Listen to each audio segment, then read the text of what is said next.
Hey guys, and welcome to the Alabama Saltwater Fishing Report presented by Angelo Depaola, the Coastal Connection with eXp Realty. The first podcast to bring you the local inshore, offshore, and onshore fishing report, whether it's good, bad, or ugly. I am your host, Butch Theory, here again this week, and before we jump into the reports, we've got a really cool opportunity for you. We have partnered with AFTCO, and they are offering all of our listeners 10% off AFTCO products. All you have to do to get your 10% off is text the word fishing to 314-665-1767. Again, just text the word fishing to 314-665-1767. Subscribe to our email list, and we'll send you the promo code via email. All right, folks, we have a great Alabama saltwater fishing report lined up. But first, let's see who's making the show possible this week. This week's Alabama Saltwater Fishing Report is brought to you by Sportsman's Marine. Sportsman's Marine has an extensive tackle selection of anything that local anglers need for saltwater and freshwater fishing, as well as boating accessories. They have the largest selection of the slick lure in Mobile and Baldwin County. They have AFTCO, pelagic, and saltwater fanatics apparel along with other local brands. Go check out their Edgewater, Wellcraft, and Vexus lines of boats. They offer engine services with 5-star Yamaha and Mercury mechanics. Also, if you're looking for a street legal electric golf cart, go check out their Atric golf carts. Sportsman's Marine on Highway 98, and they also have a downtown location next to Mr. Jean's Beans in Fairhope, Alabama. And also brought to you by Admiral Shellfish. Admiral oysters are available at select restaurants and can also be purchased by the public at Bon Secours Fisheries, Inc. and Ahi Seafood in Fairhope, Alabama. Call for availability. From a simple, nutrient-dense appetizer at home or a shucking party with friends, Admiral oysters will steal the show. Follow their adventures on Instagram at Admiral Shellfish Co. And also by Sam's Stop and Shop. Sam's Stop and Shop is your one-stop shop located at 27122 Canal Road in Orange Beach. Sam's has a little bit of everything, including a deli, inshore, offshore, and surf fishing tackle. They also have bait, clothing, groceries, name brand sunglasses, and so much more. Sam's also has tackle experts and podcast contributors Chris Becce and Dusty Hayes on hand to answer any questions you may have about any type of local fishing, and can also repair your rods and reels if necessary. Stop by and shop or call them at 251-981-4245 today. All right, guys, welcome back to the show. We have a great report lined up for you this week. I'm your host, Butch Theory, and I am joined by Blakely Ellis over at the CCA Alabama as my co-host this week. How are we doing today, Blakely? We're doing good, Butch. How are you? Good, man. What's going on over there in Orange Beach, Alabama? Let's see. It's hot, I bet. It's hot. It's you got to use your strategies to get around town. You need to go to hit up the Foley for something. You better pick your opportunity, but it's that time of year. Yeah, take the good with the bad. That's right. It's good. Yep.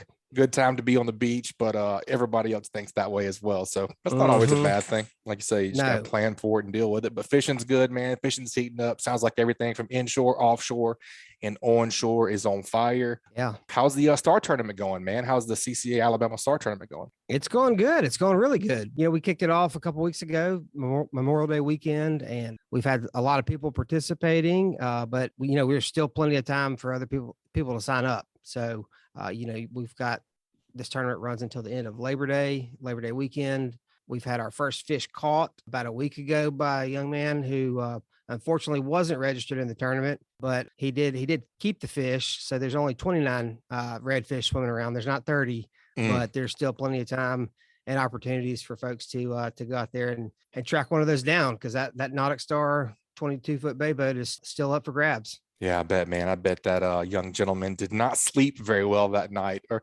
especially if he's married. I bet his wife was beating him pretty good because he was fishing for a species that he knew that tournament was out there and didn't buy a ticket. That's got to be a tough one.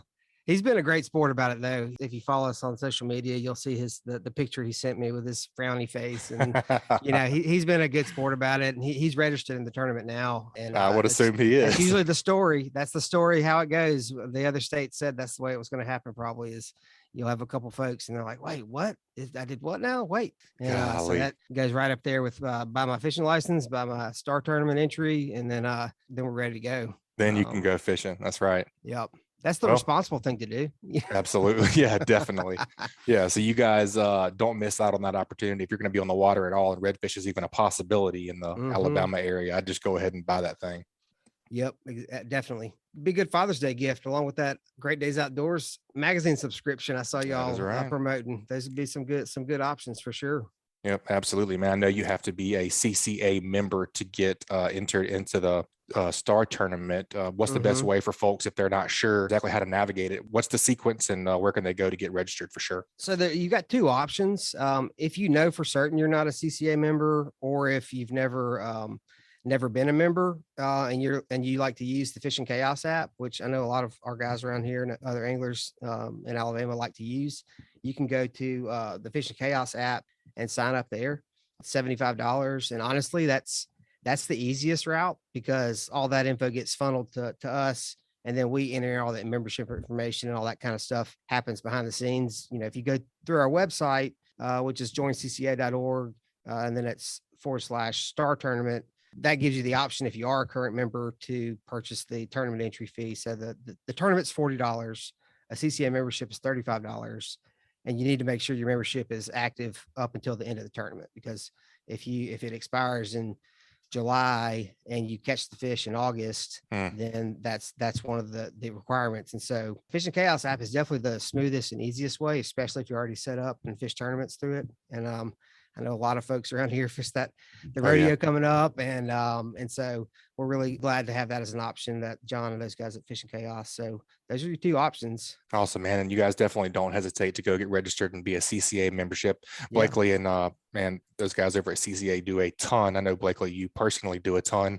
You guys donate a lot of money to the hatchery that are, putting those speckled trout, and now they're doing a bunch of pompano stuff and those flounders. So we appreciate all that you do for our anglers and for our resource here, man. Yeah, absolutely.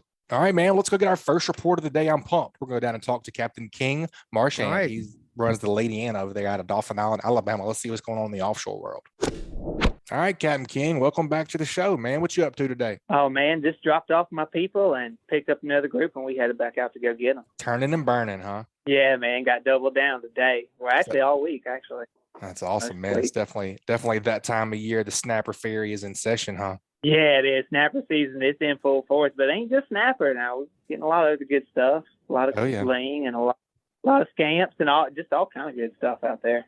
Yep, I've definitely been seeing a ton of scamps and a bunch of nice Ling coming from you guys. How is the snapper fishing, man? It's different now. It's a little bit tougher than it was last year, just because, I mean, a lot of the closer end stuff has been getting beat up pretty hard. We've been having to run a little bit further and a little bit harder to get out there to the one quality of fish that we like to get. But it's been decent. Some days they bite really, really good. I can go to the same spot tomorrow, and it's like somebody hit a switch and they just shut off. So there hadn't been much consistency to it, is what I'm trying to say. But we've been getting some nice fish. Yeah, it's interesting to see how the snapper season kind of progresses and things get a little tougher. And I think whenever that water gets super hot, the oxygen gets kind of low, that kind of makes a difference as well. But hopefully we aren't there yet. Yeah, well, it's starting to get kind of tough. I know this time of year, well, the snappers breed this time of year, but I'll mark some like jelly or fuzz on my fish finder, probably 10 foot off the bottom. And when I start marking that, they don't bite as good. And when you cut one open, it's flat full of jelly, or I don't know what it is that they're eating, but they're gorged with this little plankton looking stuff. But very interesting, man. You're talking about catching some scamp a little bit. You guys catching those on those snapper reefs? They kind of all intertwined, or you having to do something a little bit different for them? Kind of everywhere. So I do a lot of my 12-hour trips. We run out there to that natural bottom. We start scamp fishing. It's kind of funny. I stop on the way out and get my snappers. And I've been surprised. Every time I've had a 12-hour, we've stopped in 130 foot of water and got at least one or two scamp on the way there. So, but yeah, the scamp fishing has been on fire. They've been biting really good everywhere I've been. Sharks have been real bad. They've been eating half of them. Jeez. But it's been good fishing. It has. I would much rather those scamp in my belly than in the shark's belly. Those are delicious little treats right there. Oh, that's a fact. That's a fact.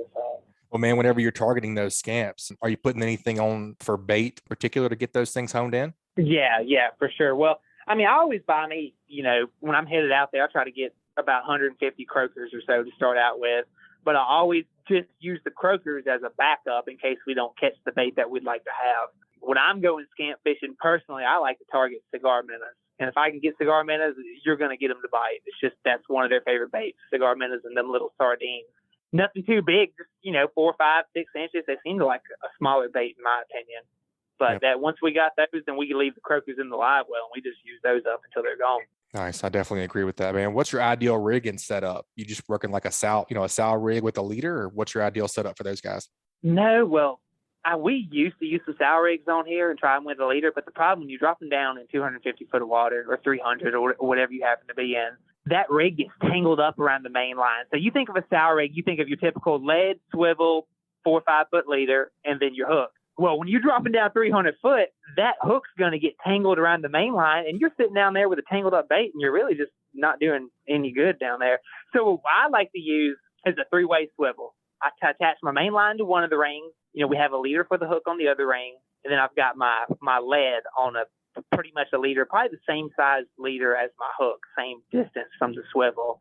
And that way, when you drop it all the way to the bottom and you get your line tight, it suspends your bait up off the bottom just a little bit. And also, when you're dropping down, your bait doesn't get all tangled up because it's got something to swivel around. It kind of keeps it stretched out a little bit more. So when we go scant fishing, that's all I'm using. I'm dropping all live baits and we're putting them all on 3-way swivel. Great tips, man. Great tips. I saw yesterday you and Trey got into some hammer ling, man. What was that, 176?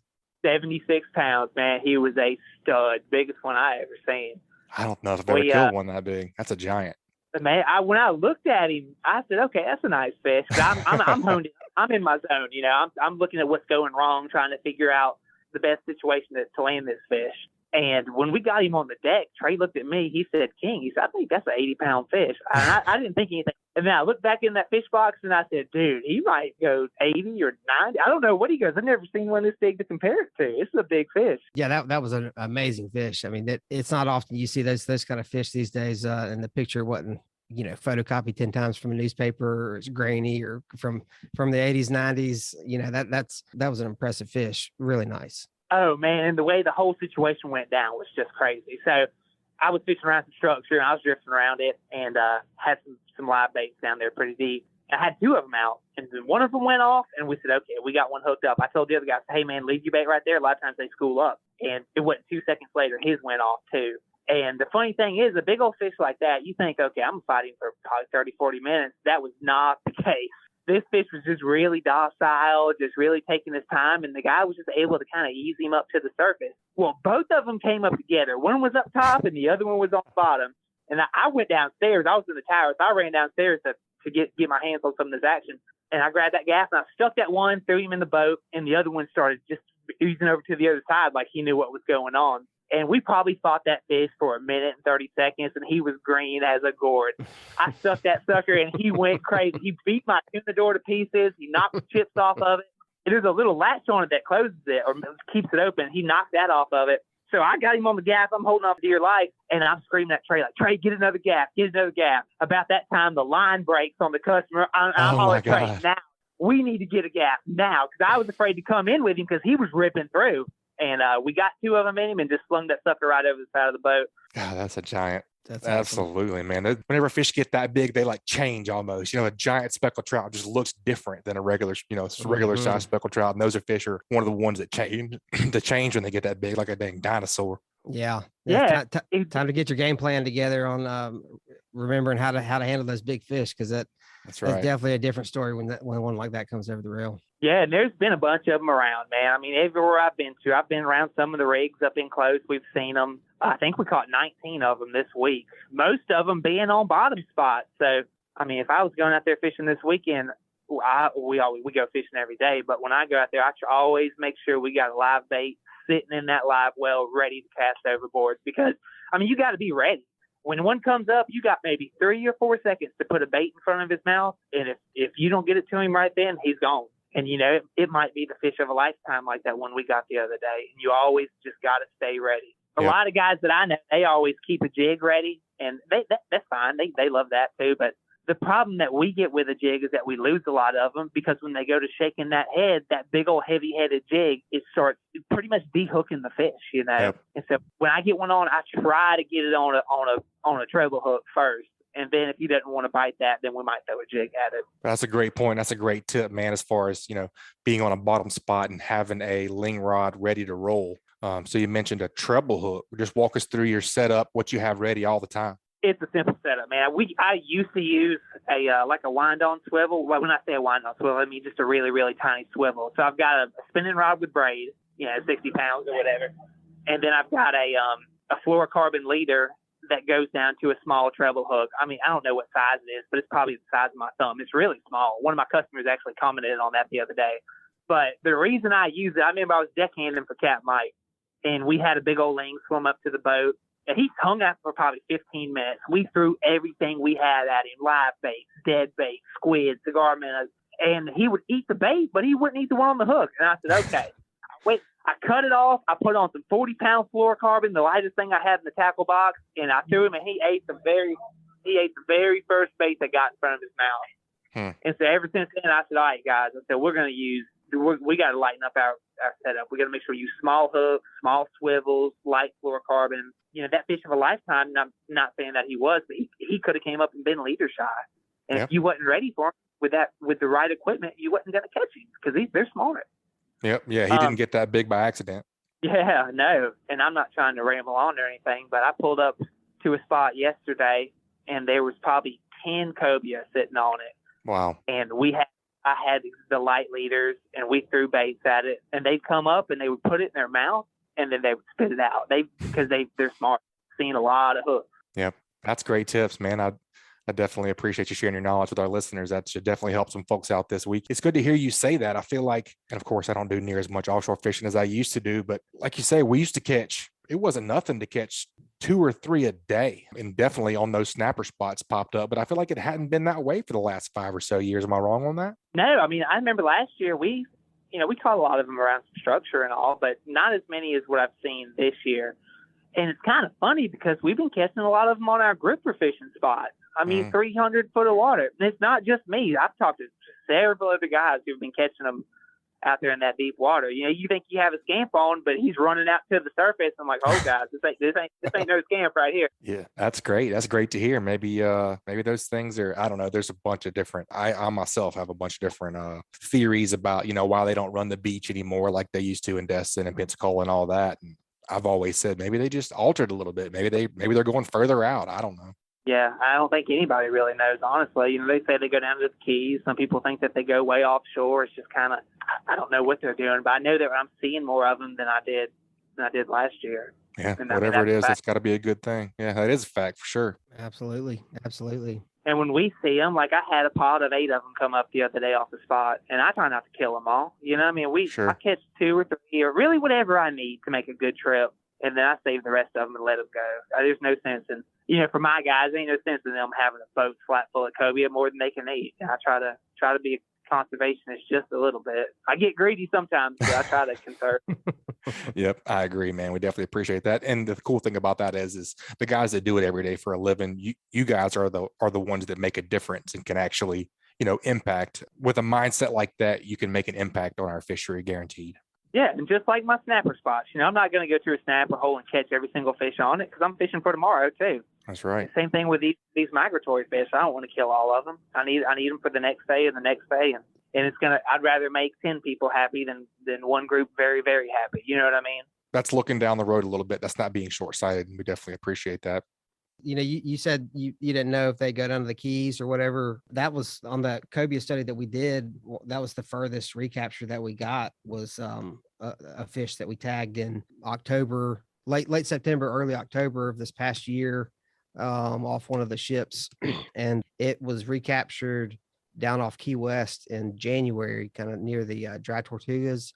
It had lost its satellite tag, which is a bummer because that's the $4,000 little piece of jewelry hanging off of it, but it still had the marker tag on it, and so that's how we were able to get that report back. But so they're definitely making that loop, or at least that one did. So the more data, more information we can get, we can maybe get closer to better understanding, you know, what they are doing or might be doing, or kind of firm up some of those theories and learn more about them. But it's a challenge trying to figure out what fish are doing when they're migrating all over the place like that. You know, everybody's got their theories, and each fishery is a little different on how they fish them and when they see them and what they've been seeing. But when they're crossing state boundaries and areas and regions, so often it's hard to get a good pulse on it. But we're throwing a little bit of effort towards it. Certainly like to know. Absolutely, yeah. And I mean, you know, they say that those fish all the way up in Chesapeake Bay and Virginia and all, they say that they're not the same fish, and then some people think they are the same fish, and some of them are migrating down from the tip of Florida up the East Coast, and then we have another set that comes over here. So it definitely would be cool to know more about them. Mm-hmm. Yeah, we need to know more about them so that we know the best way to manage them too. I know we don't want to kill them all, and I don't think anybody else wants to either. We want to make sure we have them and are able to catch them for a long time. Yep, I agree, man. Well, Captain King, that's a great report, man. A bunch of great tips in there. I'm going to put you on the spot a little bit here. Folks are going out for, snapper fishing this weekend. What's kind of a tip for them? What's going to make the difference in getting one of those big snappers in the boat? Soak you a live bait. Get you a good sardine, spend the extra time on the way out to catch you some live bait. And if you're sitting on, even if it's a public spot that 20 other people are sitting on, if you sit there with some light line, fluorocarbon, a good live bait, cigar minute, sardine with it, whatever, just sit there for a little bit. You'll probably get a big one. Yep. We appreciate that, man. That's a great tip, a great report. Always good to hear from Captain King over on the L&amp, man. If folks want to get up with you and book a trip, what's the best way to get in contact with you guys? Man, they can hit us up on that website, it's Captain Mike Online, or they can just call that phone number. It's 251-861-5302. Awesome, Cap. But I say we booked up pretty solid for a little while, and I know we are. Lady Anna is. That's right. Got to keep them coming in the boat, man. I know you got a trip this afternoon on your way out, so you guys be safe, man. I hope you have a good trip this afternoon. We'll talk to you later. All right, man. We're passing the lighthouse right now. I'll holler at y'all later. I'll see y'all. Folks, that was a great offshore report from Captain King on the L&amp out of Dauphin Island, Alabama with Captain Mike's Deep Sea Fishing. Let's take a quick break and check out a few of this week's great sponsors before the next segment. That segment was brought to you by Ricciardone Family Dentistry. You're going to need a good dentist, so you may as well make an appointment with fellow angler Josh Ricciardone.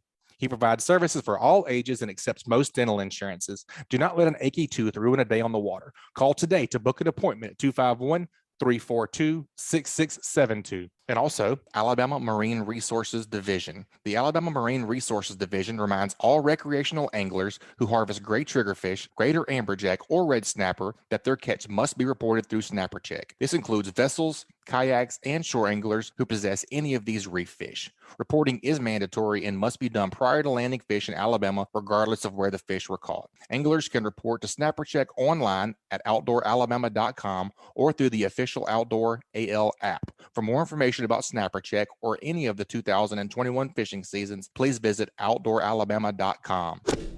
All right, Blake, we're going to head them down and get our second report of the day. We're going to see what the Bama Beach Bum is up to, get our bummy adventure update for the month. How are we doing today, Mathew Isbell? Doing great, man. Back on the Gulf Coast. It's warm, which I love. I love the warm weather. I hate cold weather, but I did make a trek up to Cape Cod here recently. I saw that, man. Some nice striper. That looked like a really cool trip.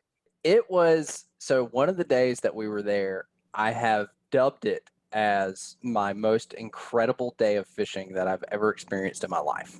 That's pretty strong. It was insane. It was intense, man. Like as a fisherman, because I've heard so much about the Northeast striper run, you have to go experience it one time in your life. Timing it can be difficult because they migrate up the North Coast as Northeast coast as water temperatures begin to rise.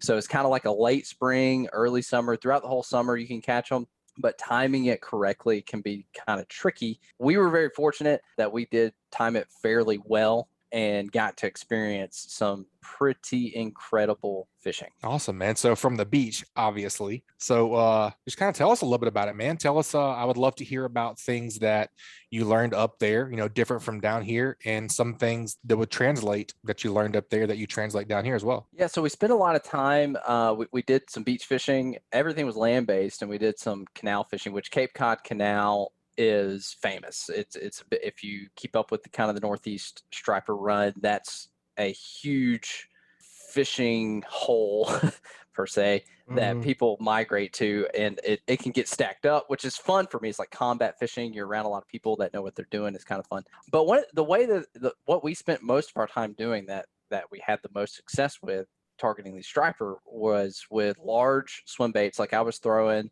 a 7.5 inch sand eel on a 3-ounce jig head from Savage Gear in the canal, because their currents are real bad and real strong. Bad, good, I guess. Right. They're real strong. They're real strong, which the striper like. And even on the beaches, like we would fish the inlets mostly, and even we want that moving water. So we're jigging with these heavier lead heads and with the swim baits, usually like 5 to 7.5 inch swim baits. And when I got back home, as soon as I got back home, not down here, but at my hometown of Wetumpka, I immediately started using this technique of just jigging in the current with these larger swim baits. And I caught a striper back in my hometown using that same thing. But even around here, what I would like to do, and I don't know why I've never done this, but using these larger swim baits, 5, 7 inch swim baits or whatever, works good here. But in the passes, like, I mean, underneath the bridge, I bet I could go to Perdido Pass underneath the bridge and jig the same way that I did in Cape Cod and be successful with redfish and even jacks that hang out underneath the bridge and on the jetties, like at Perdido Pass. That current is moving extremely fast, basically like it is at Cape Cod Canal. I've never taken a heavy jig head with a big swim bait, let it get down deep and jig it back through the current. I've never done that. Why have I never tried that? But before I went up there, I'd be like, man, that sounds really hard. I don't know that I'd want to try that, like a little difficult. But going up there and doing it, experiencing it and seeing the success, I guarantee you it'd work same way here. Oh yeah, I mean it definitely works for offshore species, snapper, amberjack. We catch them like that a lot, so I would think it would definitely translate to pretty much anything that would hit it. I would think that would be great. Oh yeah, so it was fun. It was an incredible trip. Again, as a fisherman woman, if you ever get the opportunity to hit up the Northeast striper run, you got to go try it. It's awesome. What was your biggest one?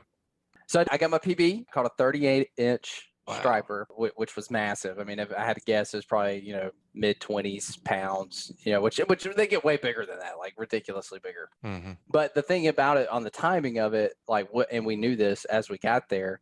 We didn't know it when we booked the trip, but we knew leading up to it that they were just on the beginning of the run in the area that we were in, and so as like the first part of the run, they start to see their schoolies, which is like smaller than slot. Slot up there was 28 to 35 inches. So like mid 20s fish, like that's mostly what we caught, but you're just starting to trickle in these bigger fish that are over slot, over the 35-inch range. So like getting a 38-inch striper, even though it's not gigantic for the time of year that we were there, was pretty good. So and it was my biggest. So the tidal currents and stuff up there, they have multiple per day? Or is it just kind of like us, a high and a low? No, so every day they had 2 highs, 2 lows, and it was interesting. And I still don't even understand this. I'd have to research it some more. So in the canal, they don't even go by the ocean tide chart. Okay. So like if you were to look at like your app at any given beach of the tide charts, they're like, don't pay any attention to that. All we pay attention to is east and west. And it was different than their ocean tide charts. That's confusing.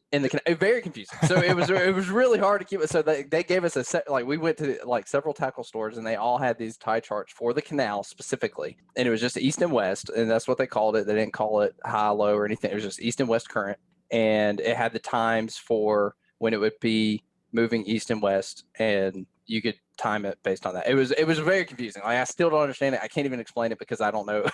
Right. But the way that they do things up there is a little different. Good luck, man, trying to figure that out on YouTube. Well, although you got a little bit better chance of navigating it than I do, but let's talk about some wormholes trying to figure out tides and moon stuff on YouTube, because it doesn't seem like there's a clear cut way to make sense of it. It's all jacked up. Yeah, it's tough. What we knew going into it, because I reached out, I don't know if you guys are familiar with John Skinner. Have you seen any of his stuff? Real famous. I was actually in Venice, Louisiana with him about 3 weeks ago. Really? Okay. Yeah, super cool guy. Enjoyed talking with him. Okay. Never met him personally, but I reached out to him. He works with Salt Strong as well. And so I reached out to him, and he gave me some intel, as to when to try and time the trip, which he told me to try to be in Cape Cod either around the new moon or around the full moon to fish the canal. And so we went around the full moon in May, and it was towards the end of May, and thank goodness he gave us the intel he did, because it worked out perfectly. The striper bite was off the chain the whole time we were there. So sounds awesome. He gave me really good info. Otherwise I probably would have been not timing it as well as I did. And he gave and he explained some of that in the email, like the tides up there, and when I was reading it, I'm like, so I just fish when I can fish. That's right. Go when you can. Sounds epic, man. So middle of the day, sunrise, sunset, none of that, all that's thrown out. You're just going strictly on those tidal movements.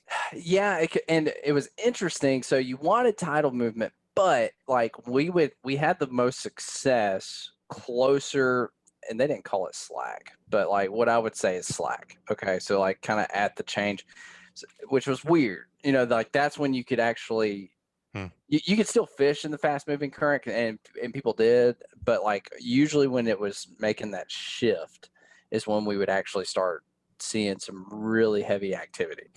I don't know, man. Like either way, it's very cool. I love fishing new places, man. It's cool figuring new things out. It is. I love it. It's my favorite thing to do is to take myself and like, we didn't have a guide or anything. We literally go up there. It was me and a couple other guys, and none of us had ever been up there, never experienced it. And, I asked John Skinner for some info. He gave me some intel. And of course, once we got there, we just asked tackle stores and just tried to wing it. And and asked locals, and it's really cool. Most places I go, everybody talks about locals not wanting to give you any info. I feel like if you're an educated fisher person and can speak the lingo and they kind of know, like, I think there's a difference if you just walk up and you don't know what you're talking about. But like if you have a little bit of an understanding and you go somewhere and you're cordial and you're nice and helpful with people around you and everything, and you ask questions, usually they're very willing to spew out plenty of information. Yeah, I agree with that. You're not just some guy trying to get their fishing spot. You genuinely want to be successful and want to learn a little bit about their fishery while you're up there. I agree with that.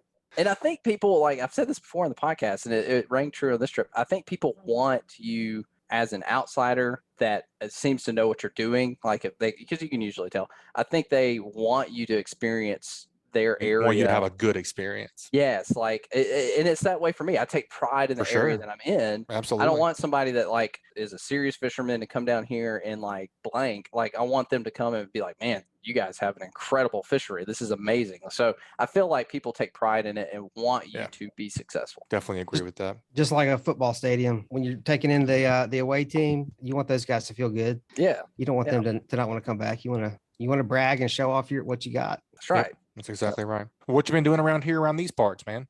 So fishing in summertime is awesome. This is what we live for. Surf spring, and then into summer, of course, there's just so much going on. In the summer, it only gets really tough when it gets, it's really hot right now, but when it's been really hot for a really long time, when we're like in August, is when things get pretty dead just from the heat. But right now, we're just coming off of spring. It is hot. It is summer, but we're rocking and rolling. The only thing that's been a challenge, and fortunately here over the last week, really over a week probably, we haven't had to deal with it as bad. It's still been around, but very, very manageable, is the grass that we've been dealing with, the sargassum. But aside from that, fishing's great. Things can get a little trickier, like as far as whiting go and your pompano, you have to be a lot more strategic. And especially like today, for example, I was on the beach. I wasn't targeting whiting, but there were like, you could see whiting, like everywhere I walked, there were whiting 5 feet off the sand, like staring at you, like looking at you. Catch me. Yeah, I know, like crystal clear water, but those are the hardest ones to catch. Like and there were some decent sized ones too that I saw in these little pockets. But when you can see those fish in that clear water, calm day, hot day, they're tough to catch. Like you can't really target them the traditional way. Carolina rig, like putting that bait on the bottom with a reel, dropping down to like 10-pound fluorocarbon, small hook, a little tiny piece of shrimp, or even live shrimp. I've used live shrimp here recently. Like those tactics will work way better. You'll have way more success than using your traditional like dropper rig, or especially pompano rigs. Trying to catch whiting is not going to work. And even on your pompano rigs, if you're fishing for pompano, you definitely want to go way more discreet this time of year. I would take off the floats, the beads.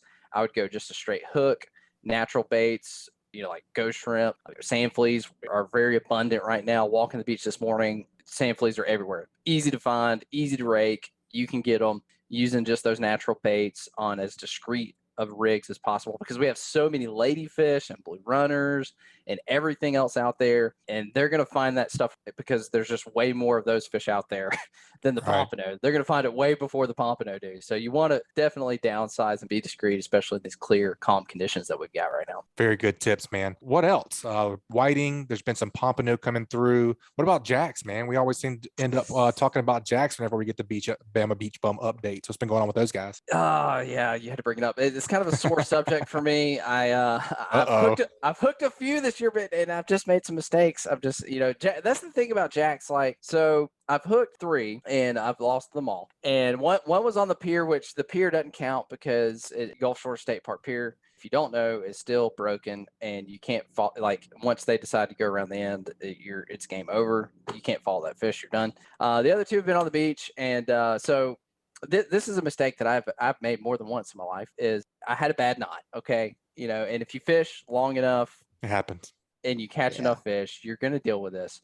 But here's the thing that really got me on this particular. So the first jack I hook off the beach this season, I'm like super stoked. Hook up, I'm like freaking out because I've caught plenty of them, but they're my favorite fish. And like when they eat, it scares me. Oh, yeah, it's epic. My legs get weak, and you're like hanging on and things run, and I'm fighting the fish for a minute. And then it pops off. And as soon as it pops off, I'm like, okay, stupid knot. Because there's just nothing else. And I pull it in. Of course, that's what it is. I can tell that it slipped. Uni knot. But that's what I was going to ask. That same knot that I had, the day before, I didn't retie. But the same knot, because I didn't need to. Everything was good. But the same knot, I drug in like a 25-pound stingray that I'd hooked in the tail with that same knot, like putting like ridiculous amounts of pressure on it. But the same knot, this time. It had ran its course. Yeah. But here's the second one that I lost. It gets worse. So, of course, I'm freaking out because jacks are going nuts. My buddy, Brad, if you guys follow his channel, he's got a YouTube channel as well. He had already caught 2 because the jacks are going off. So he's already caught 2 on top water. I've popped 1 off. So I'm freaking out. So I'm over here tying a knot as quick as I can, throw out, next cast, I hook up, pop. I didn't take my time with a knot, and I tied another bad knot. So like 1 bad knot turned into 2 bad knots. Lessons were learned. Jacks were lost. Jacks were lost. I'm still upset about it, but the jacks are running around. You can find them. Trout have been really good this year in the surf. Let's talk about that a little bit. Yeah. So any day that I've gone to target trout has been extremely successful. I've used artificials. I've used live shrimp. If you get it is really fun. I used to do it on my charters. I'd never made a video doing this until here recently, which I don't know why. But like when I was still running beach charters this time of year, I would do this a lot if we get these real calm summer days. It's really hot, and you can do this, but use a popping cork or even a Carolina rig, but just put a float out there with a live shrimp, and you can whack some trout from the beach that way. I did it like one day last week, and I didn't keep any, but I probably caught 20, Wow. Just throwing out, right in the same spot, like just right up. There's like a little bar structure kind of close to the beach. And I mean, when I say close to the beach, it was probably like a 10 to 15 yard cast. Oh, wow. If that even, and you're just like flinging it out there. And I mean, trout were stacked up, and It's epic. it's a lot of fun. But top waters early in the morning works well. My favorite, like if you want to go out and you just want to catch trout from the beach, I would say the number 1 artificial lure for trout on the beach is a twitch bait. Like just, a little Miradine, whatever twitch bait you got. I think that is the go-to. You can use soft plastics. I use paddle tail sometimes, but like I would say if you want to be 100% successful, twitch bait is the way to go for trout for artificial if you don't have shrimp. But shrimp on the beach is tough. Like taking out live shrimp or live For sure. It's a little bit Yeah, I more was going to to say that seems like you blow through those in a heartbeat. I guess if they weren't stacked up, you'd be getting. And it's heavy. Yeah. Dragging out. So with those twitch baits, do you have a color that you like for fishing the Gulf like that? I use the standard Miradine, like whatever, I don't know what the color's called, but like the black top and the silver. Yeah. Like a mullet or just that dark top. I like kind of the natural looking stuff in the surf, especially when the water's clean. If we get a lot of clean days this time of year in the water, especially if we're not getting a ton of rain, which doesn't seem like we have lately. No, but definitely not. Water's been pretty clean, I would say, around the areas that I catch trout for the areas that I fish. But yeah, if it muddies up, trout are still there. You may want to switch to like a chartreuse or pink or something a little flashier, something that might stand out a little more. But 9 times out of 10, I'm just throwing that standard black and silver color. Yeah, it's hard to beat that too, for sure. Those Gulf side trout, those are fun to catch, man. They definitely have an attitude. Oh, they're different when they hit and when they fight, and the whole way. Their street knowledge, their street cred of being in the Gulf side versus the the high life and the private school of the back bays. That's right. They don't mess around, and it's They eat or don't. be eaten, and they're making their own choices out there. Oh yeah, no, I love them, man, and they get so thick. You'll pull out a 23, 24-inch trout, and you thought you had a 30-inch like the whole time. I mean, they dog you. I mean, most of the ones that I catch that are over 20, I think I have a redfish on like the whole time. Yep. I mean, it's like, and then you pull it up, and you're like, holy cow, this is insane. I Yep. love them. Agreed. Yeah, that one I caught a 28, I don't even know, a month or so ago now, down on the west end, top water, and I thought it was a redfish the whole time. I fought it forever. I thought I was never going to get that thing in. Come on, Freaked Butch, you know what out. what date it was, acting like you don't remember. I really don't remember. No, But I had to can't. go look at a picture and tell you that. that was your biggest 28. Yeah. I Yep. I just I don't know if you saw, but I just recently I wasn't on the beach. I was on my kayak, but just recently caught my biggest, which was 28. As well. Nice. No, I did not see that. Congratulations. That's a beast. Yeah, it is. I was freaking out. It's Yep. crazy. Me too. And unfortunately, I had no camera on me, of course, because I was. I know. It was all good. Somebody saw it, so my dad can verify that I'm not a You liar. didn't have, like no picture or anything? Nothing. What? You have no documentation? No You documentation. didn't notch Yeah. your rod or anything, so you can. I did Yeah. measure it on my rod. Yeah, I did do that. I'm sorry, man. That sucks. It's all good. Some things are just meant to be a memory. That's okay. Yeah. Talking about like throwing a cork with a live shrimp under it on the beach, I would think that'd be beneficial for flounder as well. Been picking up any flatties? Not that way. I mean, I'm sure they would. I haven't done it a ton. I've filmed like 2 videos going out and doing that 2 different days, and had a lot of success both days doing that. But flounder, I'm glad you brought it up. I haven't done a ton of flounder fishing, but I have been catching some. And what we catch mostly on the beach, you will see the southerns, but I would say 4 out of every 5 are those Gulf flounder, and which a lot of times you're catching those smaller ones. If you get a good day, you'll have to kind of weed through those a lot to get the legal sized fish on the Gulf side. But yeah, I've been spending some time on that. There's some really good structures. You can, once you flounder fish enough on the beach and you understand the rips and how they're structured, you can almost call your shots with flounder on the beach. That looks floundery right there. You can go like, I mean, it's kind of fun because and not only that, but like it's really cool, and I should make some videos of this. Like you can day to day you can pattern what section of the rips these, like if you have like 3 rips that you fish, you can pattern like what area of that rip in each rip the flounder will hold.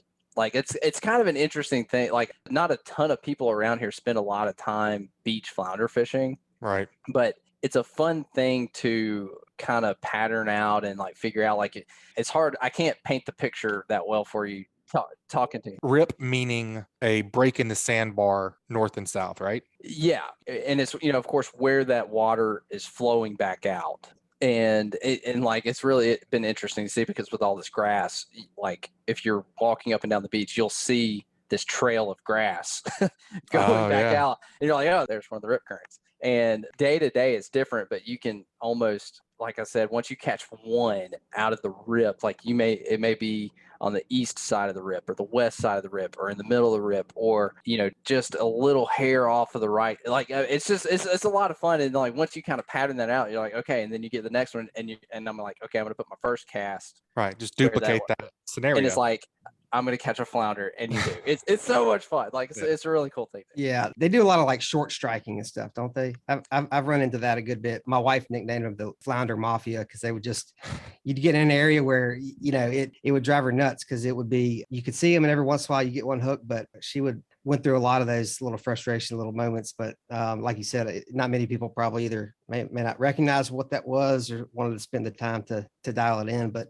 I know what you mean. You definitely, you're in that area because it wasn't to the right, it wasn't to the left, and they're definitely cooking there. Oh yeah, no, it's a cool thing, and it's fun on the beach too, because we get so much clean water. And last year this happened a lot. I haven't done as much flounder fishing yet this year, so I haven't seen it, but you just don't think of flounder doing this, but they would chase it all the way to the beach. Like, oh yeah, a lot of the times when I'm kind of like, I'm finished with my cast and I start reeling it in, and they're like flying in after it. It was really neat to see how they would react to baits that way, because You don't see that in the bay really, but I mean, they get aggressive and they'll hit it hard and chase it. I even had flounder come and hit it and then run with it, like on the beach, which is really weird because, of course, most of the time they hit it and they just kind of sit there. But, on the beach, I don't know what it is, man.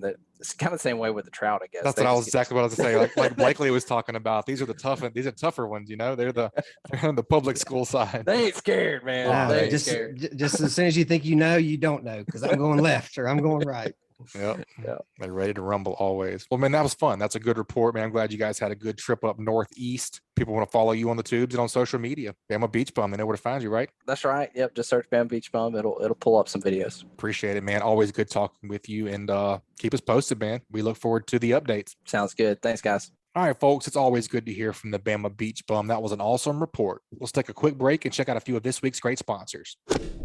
That segment was brought to you by AFTCO, American Fishing Tackle Company. AFTCO's fishing clothing is designed to handle the harshest elements. From cold tournament mornings to the humid summers of Florida, their products are built to handle the extreme.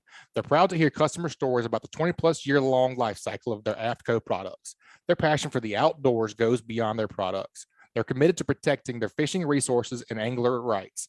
Through their 10% pledge to protect and conserve, your purchase of any AFTCO product directly supports conservation initiatives. Visit aftco.com. That's AFTCO.com to learn more. And also brought to you by L&M Marine. L&M Marine has something for everyone, from small hunting boats, pontoon boats, to bigger bay boats and offshore hybrids. L&M Marine LLC prides itself on its customer service and knows how important it is to have someone you can trust and to be taken care of. They are locally owned and regularly support the community. L&M Marine provides superior customer service and has an entire team that consists of professional sales members, finance experts, service technicians, and a knowledgeable parts and accessory staff to support you. Go visit their friendly, reliable, and experienced staff, now located only 6 miles north of I-10 at 34600 Highway 59 in Stapleton, Alabama, or give them a call at 251-937-1380. All right, Blakely, we got one more report to round this thing out, man. Who we got to get for the inshore report today? We're heading over to chat with Captain Patric with the Ugly Fishing. Say, Captain Patrick, tell us a fish story. Well, licking my wounds after today, bro. Uh-oh. Was it an ugly day? Yeah, lived up to my business name for sure. So I had a customer that has fished with me before, him and his wife and her stepmom, and they fished with me all over Mobile Bay. And he hit me up last night. I was throwing some ideas at him, and he was like, "Man, do you think we could get something done up in the Delta or on the causeway?" And I was like, "Man, yeah, we can get it done up there. Redfish shouldn't be no trouble." And heck, the last time I was around there, we caught some trout and sheephead. So we headed up to the causeway, and we got our butts kicked. Dang.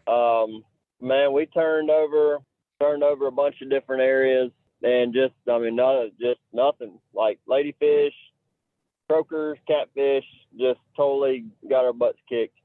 Even fish down into the middle part of the bay, just hitting reefs and stuff, just trying to scratch something out there towards the end. And we never stumbled on anything. I was really surprised that the water was like muddy and fresh up on the causeway.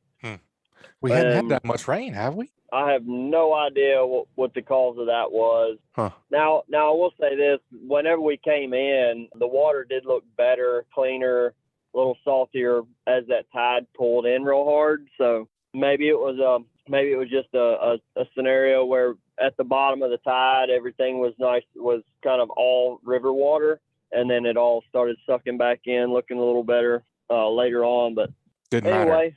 Enough about a tough day. But anyway, Let's talk about the good days. So we did a little snapper slapping on Monday, did some top water fishing on Monday, like early before we went snapper fishing. And let me tell you, if we were counting blow-ups as catches, we had a phenomenal day. As far as the number of trout that actually made it in the boat for us was not very good. But the ones that did make it in the boat were nice quality. But, I mean, we had trout just completely just kamikaze in the top water, knocking them out of the water, the fish flying out of the water. I mean, a lot of action. So it was fun. It was entertaining, but the actual hookup ratio was not all that great. And then everything kind of simmered down, and then we went out and knocked out our limit of snapper. Just still doing the same thing that I've been doing all year this year, is just picking some of those state numbers, really going to new ones, just not even going back to stuff that I've had experience on, and just pulling up there and checking the machine, seeing what's showing, and telling them how far down to drop. And this past this Monday, we had a lot of like 20 to 24 inch snappers, some nice fish. Perfect size. Yeah, absolutely. And then on Tuesday, went with Jacob Chandler on his new Blue Wave. It's probably getting close to a year old now, but anyway, he had hired me, and we went out on his boat, and our mission was not real clear, other than just let's get this thing out in the water and run around and see what we can catch. And man, we ended up settling in on some structure and whacked a few cobia. Had Nice. Brought home two nice ones, and had a good solid one shake off a gaff. Unfortunate incident. Anyway, lost that one and saw a couple more. So I mean, it was very nice and very pleasant to see the action that we had. We got most all of our bites on either pogies or croakers or something like that, just stuff that we had cast netted. And Jacob's son, Jack, he got one on a jig. There was a couple of them just all of a sudden popped to the surface, and man, he took and fired this 3-ounce jig like a missile. When it hit the water, like right as he was in mid cast, I was like, oh, that's not going to be good, because you could tell he was casting directly at the fish. Well, apparently the splash and the bubbles from the lure hitting the water, it fired that fish up and it bit instantly. So That's great. So that was cool. I don't do a lot of that, so we were kind of learning as we go, learning together as we were doing it. And like I said, we saw a couple of fish, and then using our electronics, he has Garmin equipment on his boat, and man, just kind of easing around the structure, and we would see some fat marks, some nice size marks, and drop our baits down to that level, and yielded a couple of bites for us. Some of the bites were big bonita, but some of them were cobia, and I thought everything really went kind of as planned. Yeah, that's awesome. Once we started digging into it.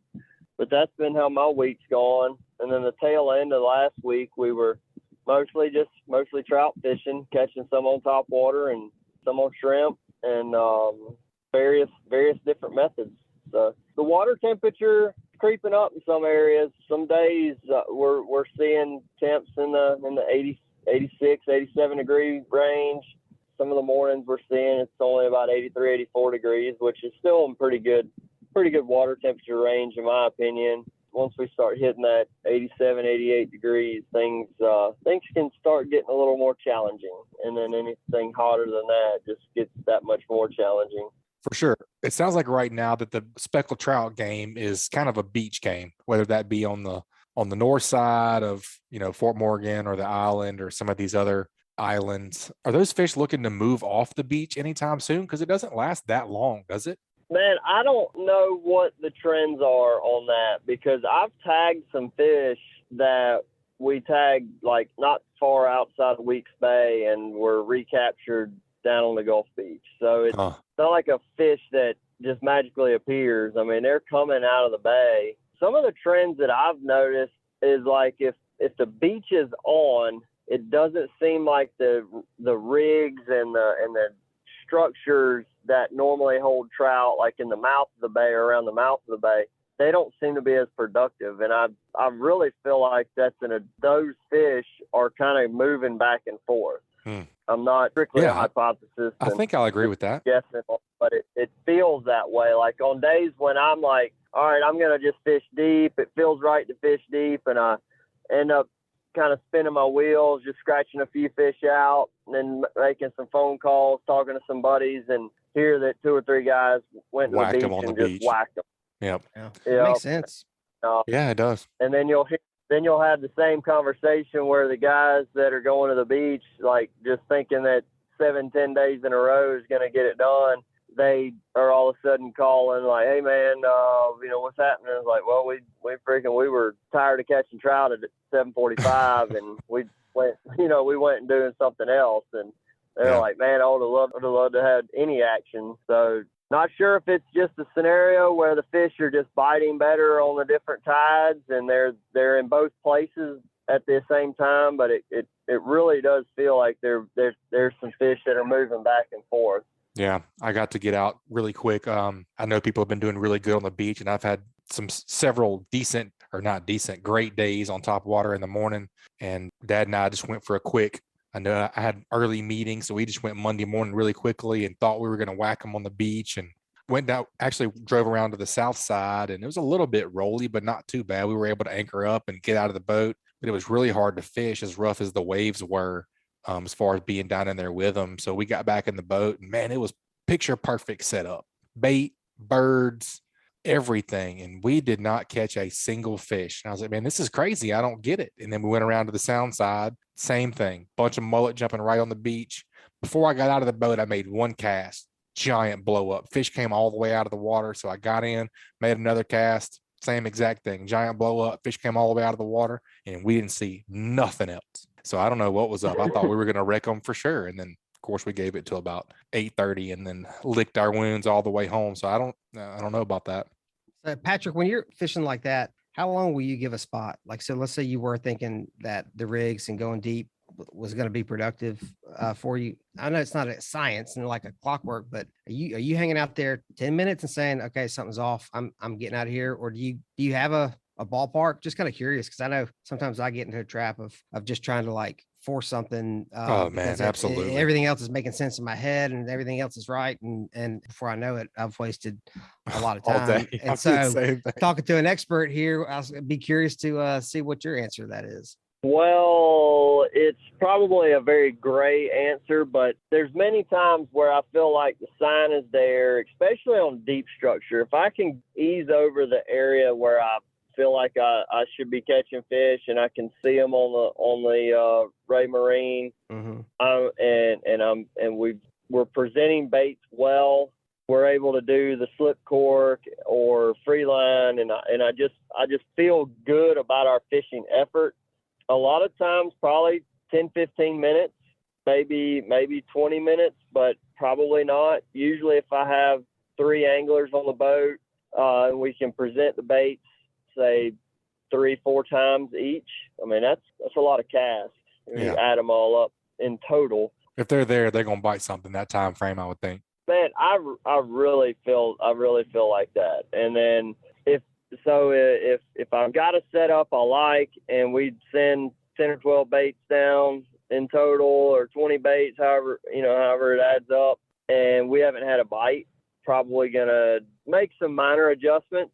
That's the beauty of having, most people have GPS guided trolling motors like I have, but it really makes it to where it becomes a almost priceless tool on your boat when you can say, all right, I want to fish this zone, and everybody drifts 3 drifts, nothing.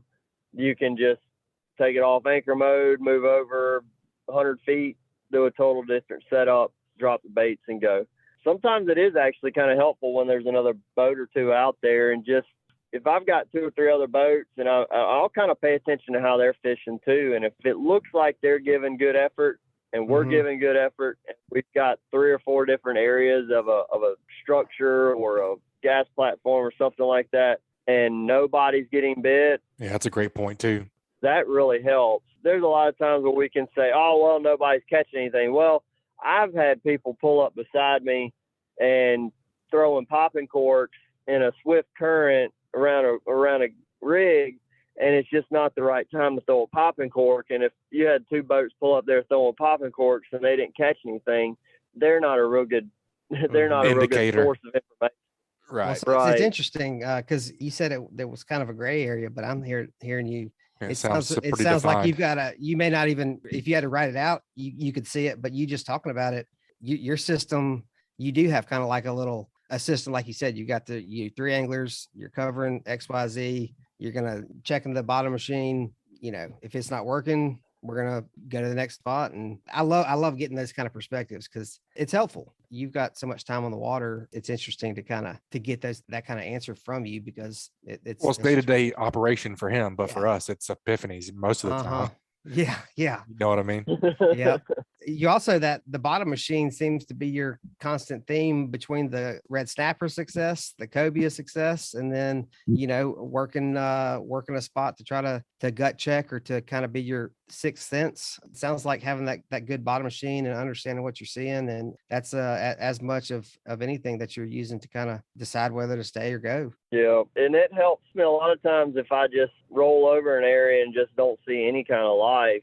And maybe if I'm just striking out in all kind of other areas and I roll across the area and the setup is right or setup feels right, looks good, but I'm not seeing a whole lot of stuff on the machine. Mm-hmm. Man, I think sometimes those trout will just glue to the bottom and you just can't see them very well, especially mixed in with like limestone rocks and stuff. Now, there's times when they become really showy, and red snapper will do the same thing. I mean, there's times where you can roll across the reef looking for red snapper and not really feel good about it, and then you turn around and make a second pass, and it's like they hear the motor and they come out of hiding. Yeah, or fire a bait down, and the same thing happens. The thing just explodes on the machine. Mm-hmm. Yeah, I think fish have a way of hiding from us sometimes on these, despite having high quality electronics. I think they have the ability to be able to hide from us, in different scenarios. So I don't live and die by it. Like, I feel like if I left the dock and I couldn't get my machine to turn on, I feel like I'm going to be giving it about a quarter of the effort of where I could be if I had all my tools, just because I look at it and utilize it so much. Anything probably 8 feet and deeper. Hell, I'll even use it in places like Dog River where you're drifting flats that are 4 feet deep. Yeah, especially that side scan stuff. Yeah, I think I talked about it around the Winter Classic this past year where, I saw the school of trout on the side scan and cast it over there and caught one. Mm-hmm. And this was in an area of Dog River that was 4.5, 5 feet deep. So it can be used in a lot of ways and certainly help put some fish in the boat and build confidence in where you're at. Blakely, I was going to say one other thing is, like, to go off of what we're talking about on how long to give a spot. And if I feel like it's a deep water thing and I hit one particular structure and then I may give it 2 more structures a look, man, if I'm not seeing anything, hitting anything, getting any bites, at that point it's time for me to look elsewhere and go from deep to shallow, or go from shallow to deep, or maybe deep to deeper. Yeah, stuff like that. And that's when I'll make a total structure change. And I feel like that's when a lot of times you go from one mindset of, hey, we should be able to get this done with slip corks and deep water, and next thing you know, you're free lining croakers or slinging topwater on the beach and making it happen.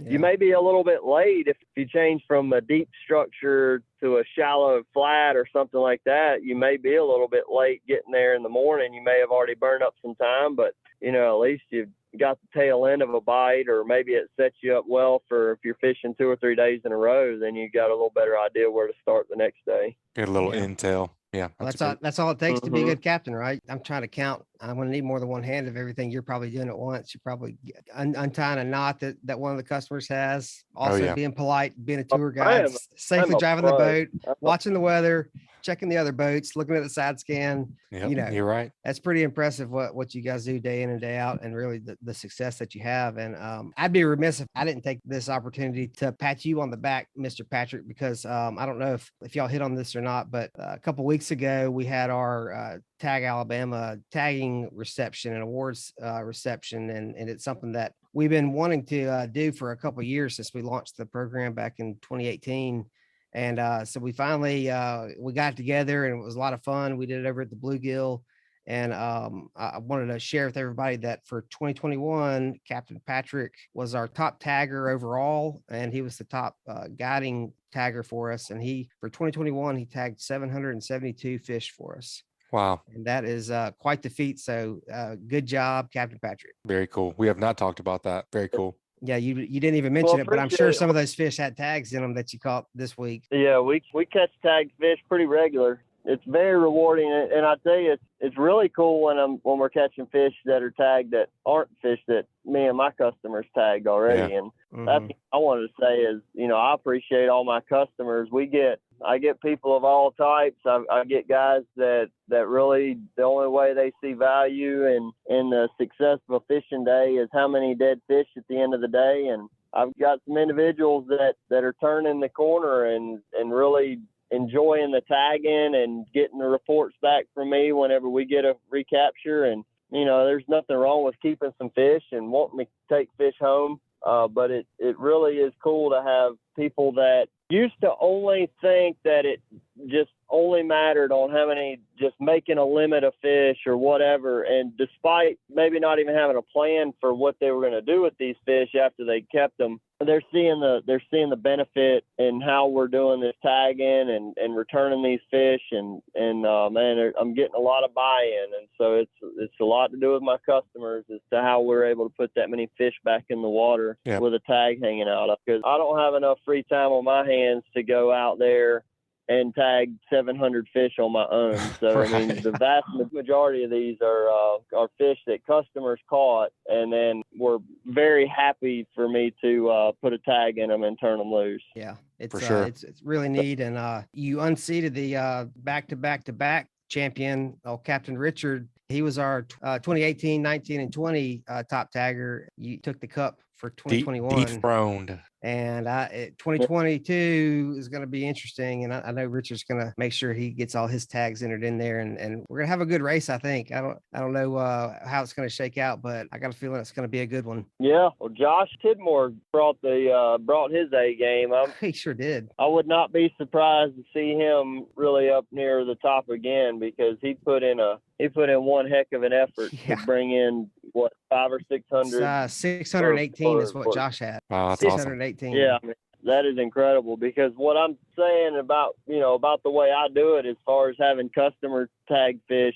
I mean, Josh just does some guiding as well, but a lot of those fish are like him caught. and his kids, and they're going. So that's very, very impressive. When I called him, I didn't know he did guide. I called him and to congratulate him that he was our top recreational tagger, and he was like, "Well, actually, I don't run a whole lot of trips, but I am a captain." I was like, "Oh, well, dadgum, man." That's crazy. That's awesome. Like, he's a heck of a fisherman. To put that kind of time in, and even though you guys like you and Patrick can pop a tag in so quick, it'll spin your head around. If you blink, you missed it. But still, that's a lot of work, and it's really awesome to see this thing succeeding. For sure, man. Thank you guys for all y'all do. I want to bring you back to your cobia fishing a little bit. I always say that I don't know how to catch all of them, but I can dang sure lose a fish. Y'all talked about having a little gaff incident. I was just curious if you learned anything in that experience. When the gaff went in the fish and then we brought it over, it didn't make it over. And like it just hit the gunnel. And I think we probably should have had a second man to try to get on there, but I don't know. Like the next two was pretty strategic on gaffing it. And then it actually, they actually kind of calmed down a little bit, and then we flung them in. The first one, the one that got off was, I think it was still pretty green. I mean, it just flopped around so much it hit the gunnel, and just he couldn't get it over the gunnel. Rolled off the gaff. Then it rolled off.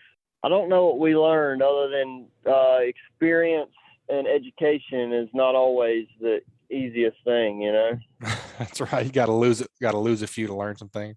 Yeah, seeing it firsthand and being a part of it, it definitely is eye-opening. To tell you what, I was so stressed out about the next one that we were going to bring in that I was like, man, I really wish I would have brought my pistol, because I'd rather shoot this thing than try to gaff it. Like, I'd rather be just dead and then we bring it in. But oh, that's funny. I tell you, the one thing to think about, and I guess really gaffing any fish, is just the angler working that fish to the point of keeping the line out of the way of the gaff and trying to best you can position the fish in a way where when you do stick it, like map it out all in your head as how when you stick it, how you're going to get it in the boat, and it not just be oh my God, there it is, slam the hook to it and then try to figure it out. Then what? Right. I mean, Yeah, I mean, because I'm guilty as well, where I'm just get excited and want to try to like, all right, the fastest way we can get this thing in the boat, that's the best answer, and it's not. Taking your time, tiring the fish down a little bit to where you can have a good clean shot at it. Actually, I boogered the second one up where I went to hit it, and the hook went all the way. It went beyond the outside of the fish, so it actually went all the way around the fish where I hit it, and it didn't gaff it at all. So there again, I just tried to hit it too hard, and didn't have a small enough gaff for that fish. Mm-hmm. Yeah, that too. That's why I said roll off. I'm really weird about my gaffing. I take it very serious, probably more so than most people in the world, just because of the way that I grew up. But I have a specific gaff for pretty much every single fish that I gaff. And for each size, Yeah. Wahoo, I have a different gaff. Mahi, I have a different gaff. Kobe, I have a different gaff. And that hook size is so important, in relation to the fish size. Because like you say, if you're trying to gaff a 5-inch wide mahi is a huge mahi, but if you have a hook where you cup that fish, you're pissing in the wind. You got to have a smaller hook. So I was just curious. That's what I wanted to hear pretty much. The right hook for the right fish is definitely a lesson that I saw and I don't do a lot of fish gaffing. So right. And I've seen guys with boats and they have like 6 different gaffs on a boat. I'm like, damn, it seems a little excessive.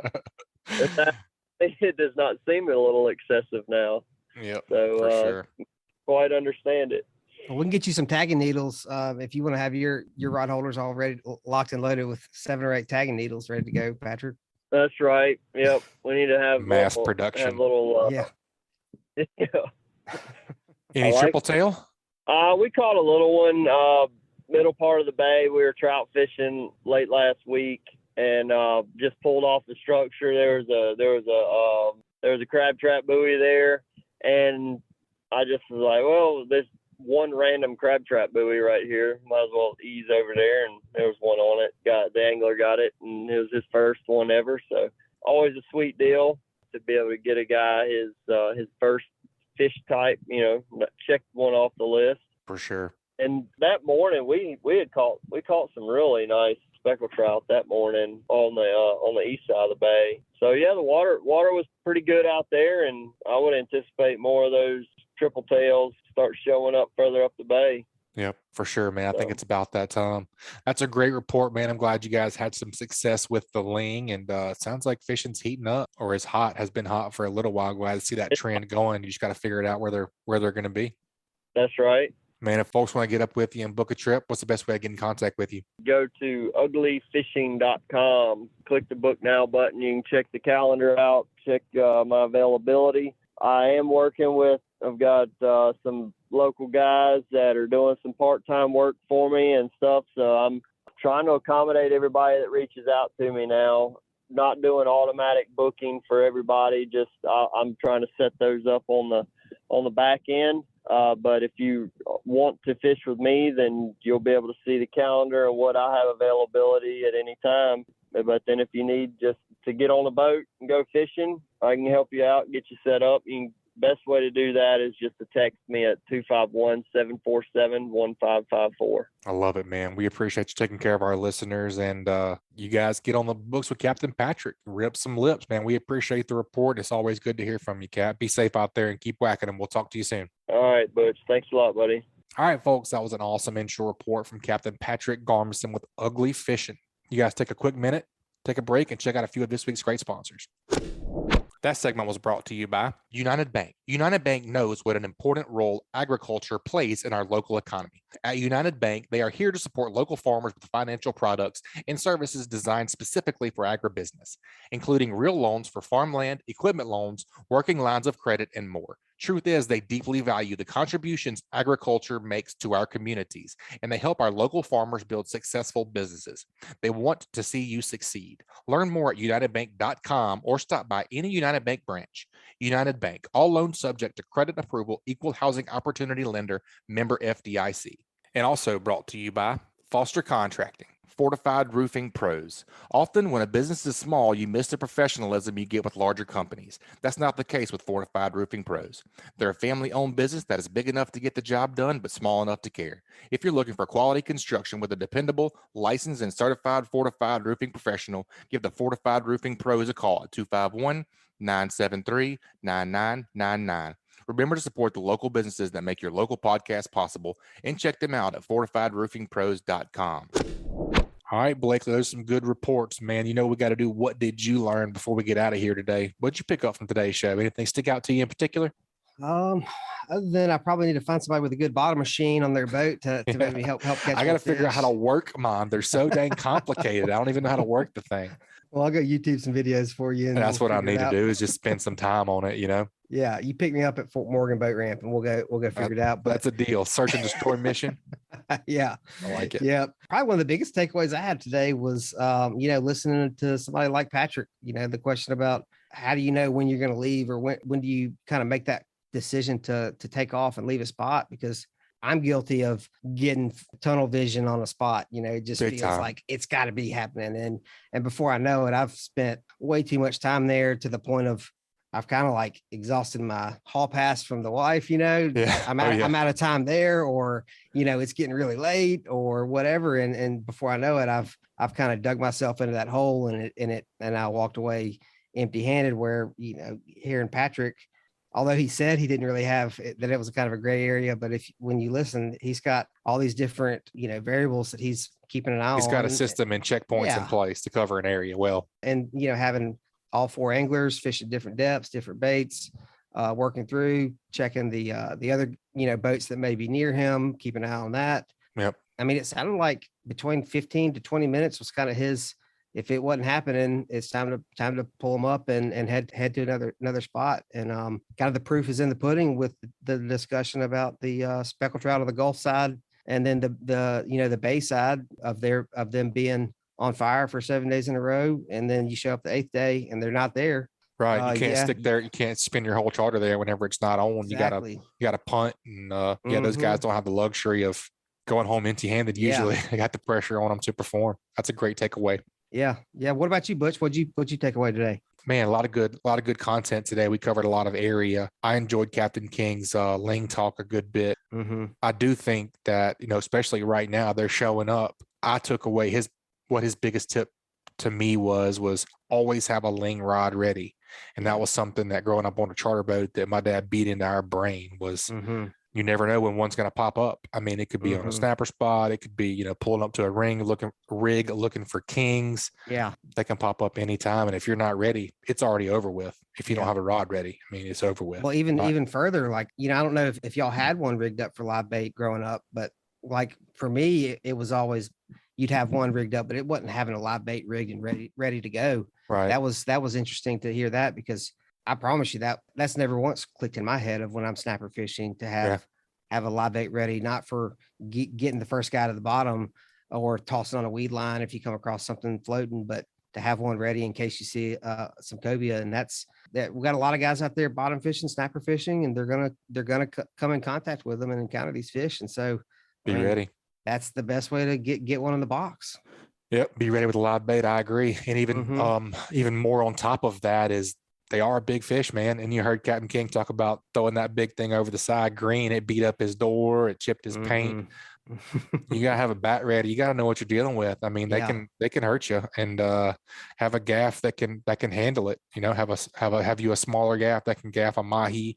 Have a smaller hook, and then have one that's a medium hook for those 40 to 80 pound fish. Yeah. So it sounds like kind of the takeaway for both of us is just kind of be ready. Yeah. Pay attention to what's going on and be ready. Have a game plan. All right, guys, that wraps up another great segment. Let's take a quick break and check out a few more of this week's great sponsors. That segment was brought to you by Photonis Defense. Photonis Defense is proud to offer the PD Pro line of night vision systems. The PD Pro series is the world's smallest and lightest night vision goggles, built around the Photonis 16mm filmless 4G image intensifier tubes and their hybrid filmless 18mm image intensifier tubes. These ultra-light, ultra-compact night vision systems deliver cleanest images, best resolution, smallest, most transparent halo, and best overall performance and function of any night vision system available. The PDR Pro line consists of the PD Pro M 16mm monocular, the PD Pro B 16mm binocular, and the PD Pro Q panoramic night vision system. Photonis Defense, Masters of Darkness.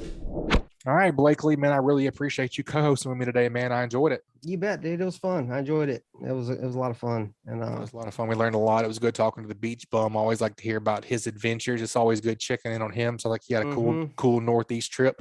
Yeah, for sure.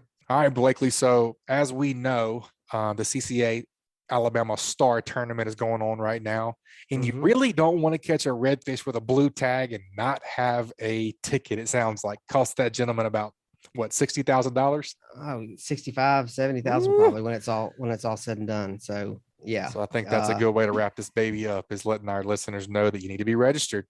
That's right. If you're fishing in Alabama between now and Labor Day, it'd be a no-brainer. Get that insurance policy. You know, you don't want to be the next one to have the tigret, as they call it. That's right. That's right. And we've got 29 more fish swimming around. It's a fair shot. They're not stacked up in one spot, and they're not, hidden away either. We put them in places that they're going to figure their way around, and there's 29 of them everywhere. I wouldn't fish within a half mile of the state lines, but that's not to say they're not there now. We didn't put any out, right on the state lines, but move around. Get out there and get after it. And then if we don't have a winner by Labor Day at 5:00, then we will take all the entrants into the tournament. So that $75 entry fee, it's going to kind of convert to like a giveaway or a raffle. So even if you're not thinking you might fish that much, even if you're going once or twice, there's probably a good chance you may end up getting it as a raffle ticket, and then somebody's going to take it home. So we're not trying to hold our breath through the summer to get through it without anybody winning the boat, because somebody's going to the boat's going regardless. Exactly. Yep. Very cool. Fishing Chaos app probably be the easiest way if you're familiar with that program, that app, and you use it already, or you can go to joincca.org/star tournament and sign up that way. Awesome, man. Again, I enjoyed it. It was good co-hosting with you, man. Look forward to hearing from you next time. Sounds good, bud. Appreciate it. All right, folks, that wraps up another great Alabama saltwater fishing report. Please subscribe, rate, and review wherever you listen to podcasts. And don't forget to text the word fishing to 314-665-1767 to get that 10% off AFCO promo code, and also to be added to our email list. And we'll send you the new show each week. You guys be safe out there. This week's Alabama Saltwater Fishing Report has been brought to you by Fishbites. Whether you are hitting the sand with set rigs using the traditional scent strips for pompano, or fishing the flats or marshes for speckled trout, redfish, and flounder, Fishbites has something for you. Check out the full line of scented saltwater and freshwater baits at fishbites.com. And also brought to you by Dixie Supply and Baker Metalworks are proud to be your metal roofing headquarters for over 40 years. Save time and money by buying from the most reliable manufacturer on the Gulf Coast. Buy it today, pick it up today. With the addition of their new store in Cantonment, Florida, they now have 8 locations to serve you. Dixie Supply and Baker Metalworks, your metal roofing headquarters. And also brought to you by MB Ranch King, built in the pursuit of perfection. MB Ranch King hunting blinds and feeders are built to last, right here in the USA. They offer high-quality, easy-to-use corn and protein feeders that can be filled with both feet on the ground. Call Kevin today for more info or a quote at 205-807-2937. This week's Alabama Saltwater Fishing Report brought to you by me, Angelo Depaola, The Coastal Connection. Find us online at thecoastalconnection.com. Also brought to you by Bucks Island. They have new pontoon boats, bass boats, bow riders, and aluminum boats for sale. They provide boat service on all kinds of boats, even if they weren't purchased from Bucks. Visit them at 4500 Highway 77 in Southside, Alabama, or give them a call at 256-442-2588. Also brought to you by Hilton's Real-Time Navigator, bringing you the highest quality online satellite fishing charts since 2004. Your source for sea temps, altimetry, currents, and watercolor at hiltonsoffshore.com. And also brought to you by Test Calibration. Test Calibration is your source for sales and service of diesel turbochargers and fuel injection systems since 1976. Contact them at 800-822-0057 or visit them online at testcalibrationdieselandturbo.com. This week's Alabama Saltwater Fishing Report was brought to you by me, Joe Baya, and National Land Realty. If I can help you in any way with the purchase or sale of land in Alabama or Florida, whether it's timberland, farmland, Recreational land like hunting land, or even agricultural land or ranch land like horse farm, drop me a message at jbaya@nationalland.com. That's JBAYA@nationalland.com. And also brought to you by boaterslist.com. If you own or run a boat, you know how difficult it can be to find the right company for the task at hand. Sign up at boaterslist.com to find a company to work with on your next boat project. And also brought to you by Bahio Sunglasses. See more, catch more. Experience the clearest lenses on the planet with Bahio Sunglasses. Try on a pair at your local retailer or check out bahiosunglasses.com to see for yourself. And also brought to you by KillerDock. KillerDock uses marine grade aluminum to make fabulous fish cleaning tables and stunning canopies that will keep us out of the sun. KillerDock combines durability, function, and design to uniquely upgrade your entire dock experience. Visit killerdock.com to see more.